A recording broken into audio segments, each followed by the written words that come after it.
Halo sahabat BSY Crypto. Semoga sahabatku masih semangat dan sudah memahami isi dari mainnet tertutup yang sudah diluncurkan.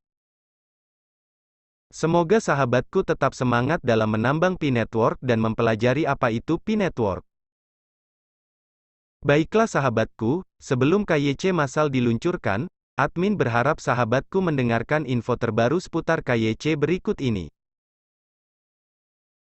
Admin harap sahabat mendengarkan hingga selesai, untuk menghindari salah menyimpulkan perihal info terbaru ini. Berikut ini informasinya. Pi Network akan menggunakan metode KYC berbasis komunitas. Berikut ini beberapa hal yang perlu Anda ketahui. 1. Setiap dokumen KYC akan direview oleh 5 verifikator, 4 verifikator manusia dan 1 verifikator komputer yang menjadikannya 5. 2. Verifikator manusia adalah perintis yang telah lulus verifikasi KYC. Setelah melewati KYC, Anda akan memiliki opsi untuk ikut serta sebagai verifikator. Menjadi verifikator tidak wajib, mungkin akan ada hadiah untuk verifikator manusia. Catatan. Arti lengkap dari PII adalah informasi identifikasi pribadi. Contoh PII adalah nomor identifikasi, nomor paspor, nomor lisensi, negara tempat tinggal, dan banyak hal lain yang mengidentifikasi seseorang. Proses verifikasi KYC akan melalui 2 tahap. 1.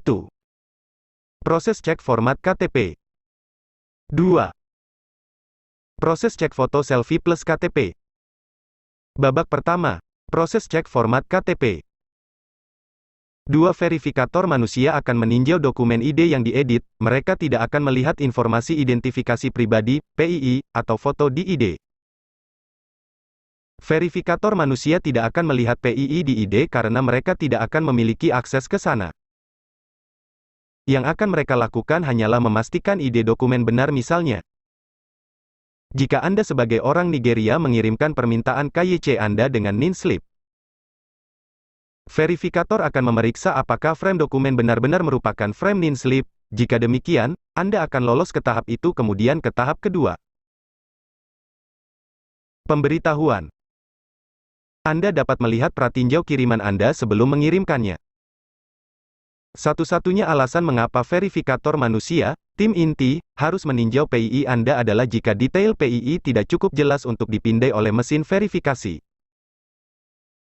Jadi selain untuk menghindari tim inti memeriksa dokumen Anda, yang harus Anda lakukan adalah memastikan Anda mengambil gambar yang jelas dari ID Anda. Jangan mengambil gambar di ruangan yang gelap dan juga, jika Anda memiliki tangan yang gemetar, saya sarankan Anda meminta ke orang lain untuk mengambil gambar untuk Anda.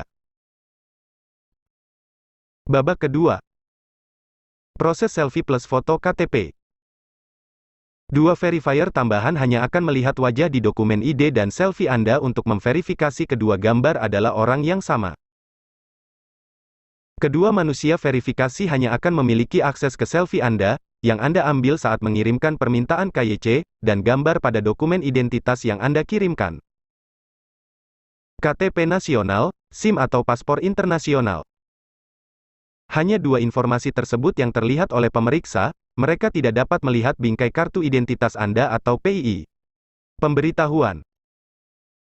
Jika seseorang di sini memiliki tanda pengenal berusia 14 tahun dan kemudian Anda tumbuh besar sampai orang di ID tersebut tidak lagi menyerupai Anda, maka Anda mungkin mendapat masalah. Saran terbaik saya adalah perbarui dokumen Anda sebelum melanjutkan proses verifikasi. Verifikator mesin. Setelah proses putaran pertama dan kedua diverifikasi, mesin verifikasi akan memindai nama pada ID dan nama di akun Pi orang tersebut untuk melihat apakah itu cocok satu sama lain. Setelah dihitung, maka verifikasi Anda akan selesai dan detail KYC Anda akan dihapus secara otomatis oleh sistem. Ada total 4 pemeriksa, penguji manusia untuk setiap pemeriksaan KYC. 2 verifikator di putaran pertama dan 2 verifikator di putaran kedua dan alasan mengapa Pi Network menguji 4 verifikator manusia adalah untuk memastikan Anda terverifikasi. Mengapa 4 verifikator bukan hanya 1 atau 2? Begini jawabannya. Jika hanya satu verifikator di tahap 1 dan satu verifikator di tahap 2 dan katakanlah verifikator langkah pertama adalah aktor yang buruk dan hanya ingin kehilangan verifikasi semua orang.